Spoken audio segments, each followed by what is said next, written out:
පස්සේ අපි ඒ ඔක්කොම එකලා කතා කරා අපි මොකද්ද හදන්නේ කියන එක. ඊට පස්සේ වැඩි කරන්න තිබුණේ ඕෆ්රෝඩ් වාහනයක් හදන්න.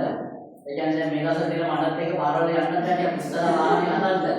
ඊට පස්සේ ඒක මේ සැකේ ඉස්සරහ හදාගත්තා කාඩ්බෝඩ් එකකින්. එතකොට දීප මොටර ඩිසයින් එක එහෙම අය කරලා තියෙන්නේ. ඉස්සරහින් පුස්සලාගෙන මෙතන අපි වෙනම බෝඩ් ටිකක් තියලා ටිකක් පුස්ස ගත්තා. වාහනේ පාරේ ඉස්සෙන්න. ඊට පස්සේ අපිට තියෙන ප්‍රශ්නේ තමයි මේ මොටර දෙකම හයි කරගන්න ඕන. දෙකම එක විදිහට හයි කරලා දෙනවා කැරකෙට දෙක දෙපැත්තට. ඊට පස්සේ දැන් මේ දෙමන් ස්විච් එකේ දික්ත දෙමන් ස්විච් එකක්. එතකොට ඒක වයර් එක මාරු කරලා මේ අපිට ඉස්සර කියලා තියෙන විදිහට ඒ ස්විච් එක එතන අපි හයි කරලා එළියට ගත්තා. ඒක එළියට ගත්තේ මේක ඇතුළම හයි කරලා තිබ්බොත් එහෙම බැටරිත් ඔක්කොම ඇතුළට දාලා තිබ්බොත් එහෙම අපිට ළඟට ගිහින් තමයි මේකේ ස්විච් එක දාලා ඉස්සරහට යවන්න ඉස්සරහට යවන්න වෙන්නේ පස්සට යවන්න පස්සට යවන්න වෙන්නේ. හැබැයි අපිට ඒක ඒ විදිහට කරන්න බෑ අතට ගන්න වෙනවනේ.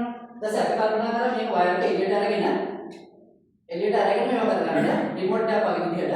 හැබැයි එළියට ගන්න යද්දි වයර් දෙකක් ගන්න ඕන ටිකක් දිගට ගන්න නේ. දැන් මේකට තියෙන වයර් දෙකයි.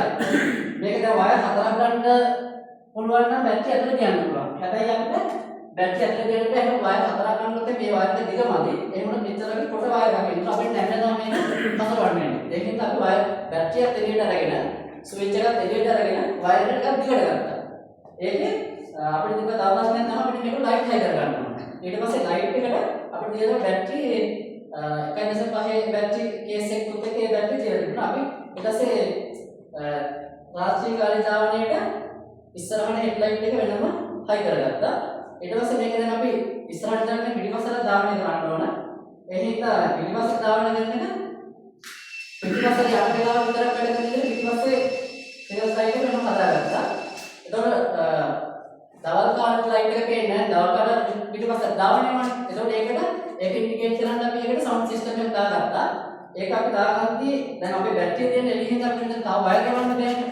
අපි ඒකට යොදාගත්තේ පිටිපස්සට කරකටි මොඩ්ඩේ දාන්නේ අතර මාරු වෙන හින්දා ධන පැත්තට විතරක් වැඩ කරන ඩයෝඩ් එකක් පාවිච්චි කරලා තමයි ස්පීකර් එකට වයර් එක දීලා තියෙන්නේ.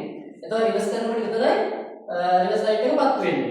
නැත්නම් ඉස්සරහට දාගෙන යනකොට රිවර්ස් ලයිට් එක පත් වෙන්නේ නැහැ. ඒ කියන්නේ ඩයෝඩ් එකේ ක්‍රියාකාරීත්වය දෙන්නේ භාවිත කරලා. ඊට පස්සේ මේක සැකෙන්න හදද්දී ටිකක් අල්ල බලුවොත් එනවා මේක හොඳ ශක්තිමත් විදිහට තියෙනවා. ඊට පස්සේ ඉස්සරහා වීදුරුවක් විනිවිද පේන විදිහට ලස්සනම හදලා තියෙනවා. ඊට පස්සේ ඉස්සරහා ආරක්ෂාවට අපි වෙන බබර් එකක් හරිලා. ඒ කියන්නේ මේ පාර පිටත යද්දී ආරක්ෂාවට ඒ වගේ උපක්‍රම භාවිත කරලා මෙතන ග්ලාස් දෙනවා. ඊට පස්සේ මේ ඉස්සරහට දාගෙන යනකොට මේ ලයිට් එක දාලා යනකොට මේ ඉස්සරහා VIP ලයිට් සෙට් එක දැන් බැටරි බහලා තියෙන්නේ නැහැ. මෙතන ඉන්ඩිකේට් කරන. ඒ කියන්නේ වෙනම අඳුර ගන්න වාහනේ වේලා දාගෙන යනකොට සාමාන්‍ය විමානවල දවසක් මේවා ගහන්නේ දැන් මේ වගේ මොකද වාහනේ පාරේ යනකොට ඒ වගේ අවස්ථාවක් දීලා තියෙනවා. අපිට දැන් දාන්න